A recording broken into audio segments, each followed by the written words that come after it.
Welcome back to SnowRunner, guys, and in this video, we're going to be having a look at the Tatra Phoenix. Now, I'll be including a link in the description down below to where you can check this mod out, and it's actually one of the more interesting mods I've seen in a while. Now, these Tatra trucks are always very interesting to me, like, one, because we never got them in the US, and two, because, for one, the emblem is freaking huge. I mean, it's absolutely just, like, all dominating of the front end.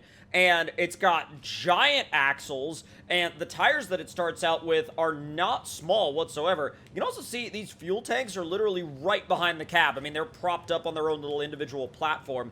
You can see all the inner workings of the rear suspension, like the transfer case. There's just about everything here. So we're going to go ahead and customize this thing, see what's on the table in terms of parts, and after that, we're going to do some actual trailer towing and hauling, as well as testing out here on the Summer Testing Grounds map. So let's go ahead and fire it up.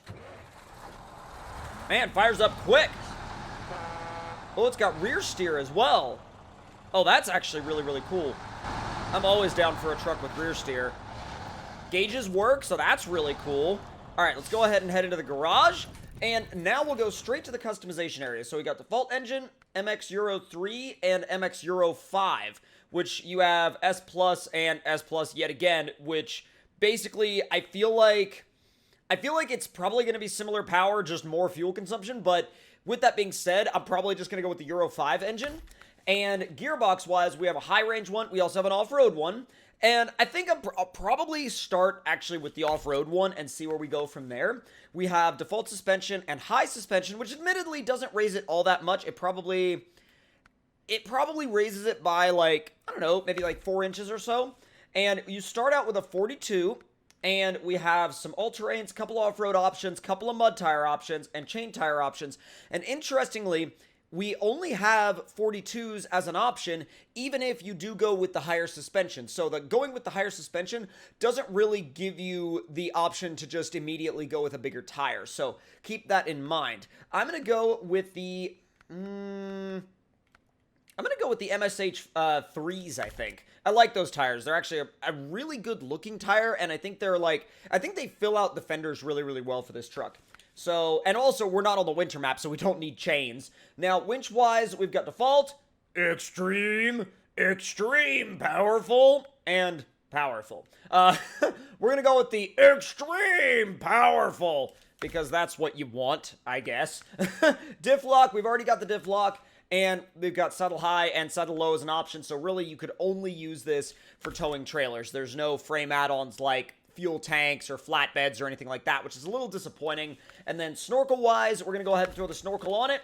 All-wheel drive, we're going to throw the all-wheel drive on it as well. And miscellaneous items, we've got front marker light, we've got oversized load banner, that's actually really cool. Safety sign 1, safety sign 2, and rear work light single. Where is it, though? I don't see it. Somebody in the... Oh, wait. Is that it on the fender? Wait a minute. Oh, that's kind of cool. Huh. I guess I'll go ahead and throw that on. I mean, I didn't really even think about it. But I actually really do kind of like the oversized load deal. But, like, I don't really have a oversized load at the moment. But, like, it's kind of one of those things where it's like, it would be cool to have. I'll do... Oh, God, the radioactive safety sign? Ah, sure, why not? So we have a couple of designs for it, like interesting, like a woodland camo design, digital camo design. We have red. We have actually a lot of different colors we can choose from. We actually have some split colors as well, like this white and red, which I kind of dig. I'll probably go for that, actually. And now we're going to go ahead and leave the garage, and we'll hook a trailer up to it. That rear wheel steer makes it really maneuverable. I mean, look at that turning radius. It's really good. So let's go ahead and get a trailer hooked up to this thing. And flatbed semi, fuel carrier, let's see, ramped.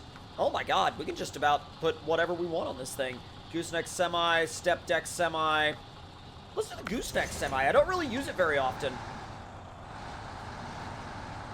All right. Wow, that rear wheel steering really adds to the maneuverability. Although, I can tell you that since it is opposite phase steering, we'll definitely have to be careful once we get up to speed.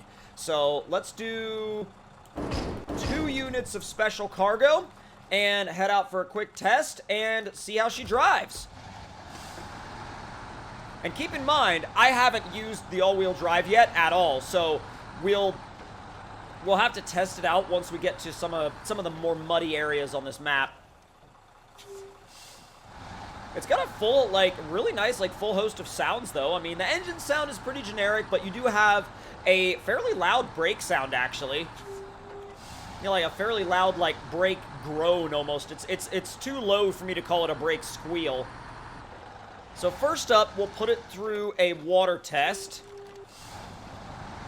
All-wheel drive on, low plus, with diff lock. Getting it done. I mean, getting it done pretty well. That trailer is very low, and I wanted to use a lower trailer to really kind of put it to the test, because if we had a higher trailer, I kind of feel like it wouldn't be as difficult for the truck, and I really wanted to sort of push this thing, and also put it in some situations that I feel like you would end up encountering in the campaign anyway.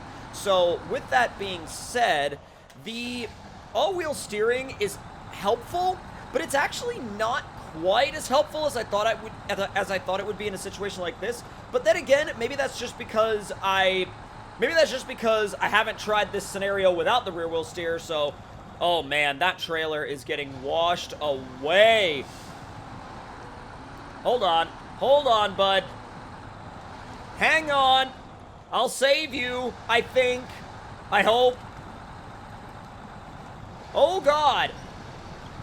I'm gonna have to actually safety winch here. I tried to put it in a realistic scenario, and man, I mean, it started to tip over on me. I'm kind of surprised and a little unnerved by that, because that makes me a little concerned about using this thing in campaign mode. Really? Pull! There we go. It just needed a little bit of help. Just a little bit of help. And again, I feel like that has something to do partially with the really low trailer, but man,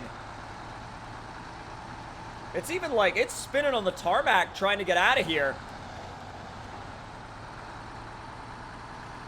It's a great looking truck though. Like, if you stop and just look at it, would you just look at it? Would you just look at it? No, for real though, like, looking at this thing just stopped right here, parked right here, it looks like something that could very well have been in the game from the get-go, and I think it really does fit in well here, and so far it actually feels pretty balanced. I mean, it feels like something that you could use in campaign mode without feeling like you were overpowering anything or feeling like you had an unfair advantage over the game, because it barely even made it through the river, and the crazy modified, you know, other trucks that are mods definitely just like breeze through there every time you take them in. So this definitely feels like it's got a really good like balance to it in terms of what you would expect.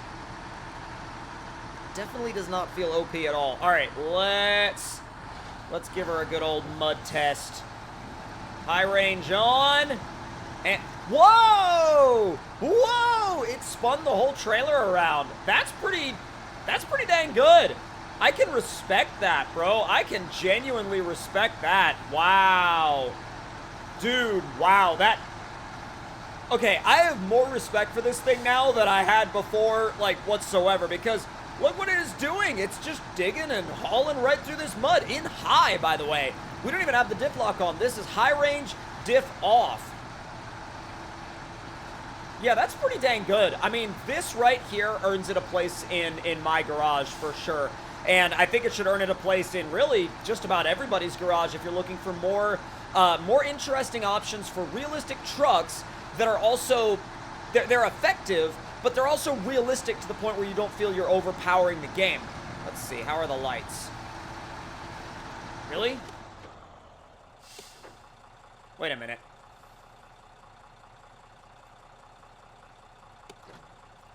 Oh, I see. So it's got daytime runners, and then okay, that makes sense. So it's got daytime runners, but it's also got like headlights that you can turn on for nighttime.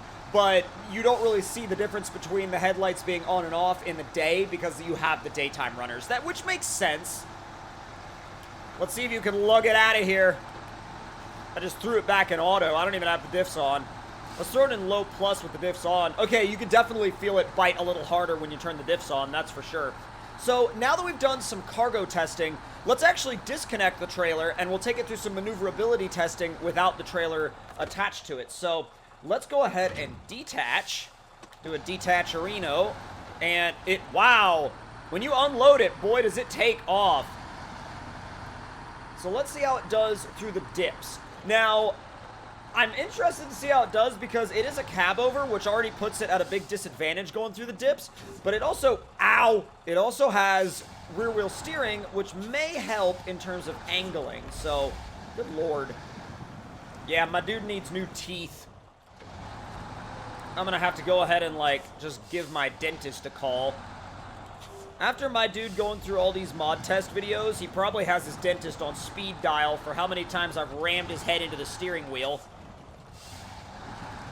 Come on, bud. No, it's gonna hit it straight, even with the rear steer. Just gonna bury that cab, which is actually really funny to me that all it wants to do is bury the cab. I mean, oh god. Not terrible. Not terrible. Like, it's okay. Ow. It's okay. It's... I have my... Ow. I was gonna say I have my doubts, but now it's more like I have ow. That's more like the driver. The driver just has lots of ow when driving this thing. Just like ow, ow, ow. I would be saying ow repeatedly. Uh-oh. Oh, nope. I'm surprised at how far it's willing to bury the nose into the ground and still drive out of it. I mean, look. Just straight on, buried it up to the windshield, and it still drove out. It's like, don't worry about it. We're good to go. Don't worry about it there, bud. All right. Now, to finish off this test, you guys already know, we got to head for the jump. Now, before we head for the jump, we are going to put the high-range gearbox in it, and we're going to reload the truck. Now, once we reload the truck, obviously it's going to take a few seconds because it has to reload, like, everything. It reloads the map, it reloads the truck, it reloads the scenarios, it reloads, like, the cones, the barriers, the mud, everything. So that's why it always takes a second to reload. But now we have 8 gears, 8 auto mode gears anyway. And the only thing that concerns me a little bit is keeping it straight once we get up to high speed with the rear wheel steering. Because, like, even, like, a tap of the steering wheel will start to cause the back end to walk at high speeds, so hopefully we can keep it somewhat in a straight line. Dude, it's already sliding. Formula D tractor, boy. Like, every time you try to counter steer the front end, the rear steers the opposite direction, and that's great at low speeds, not great at high speeds. Yeah, if you do it at high speeds, it starts to get a little, what's the best way to say it? It starts to get a little unruly. All right, let's go. There's 7th. Help! Oh, we're staying. We're staying. We're staying. We got it. We're going to clear the barrels. Yes! Cleared the barrels. Not bad. However, the truck is... Wow, I'm actually surprised it's still running. But we have a completely ruined suspension, fuel tank, and 1 or multiple tires. But that's okay, because our engine and our transmission are fine. But with that being said, I hope you all enjoyed this video. If you did, let me know your thoughts and opinions in the comments. Hit that like button if you enjoyed it. Subscribe if you're new around here. And thank you guys so much for over 950,000 of you. And that is just mind-blowing to me. Absolutely freaking insane. Like, ridiculous. I just want to say a massive thank you to you guys from the bottom of my heart for just going above and beyond. Like, literally every video, every stream, you guys really genuinely do go above and beyond. So thank you all so much. And without any further ado, that's where we're going to end today's video, and I will see you guys in the next one. Talk to you all later.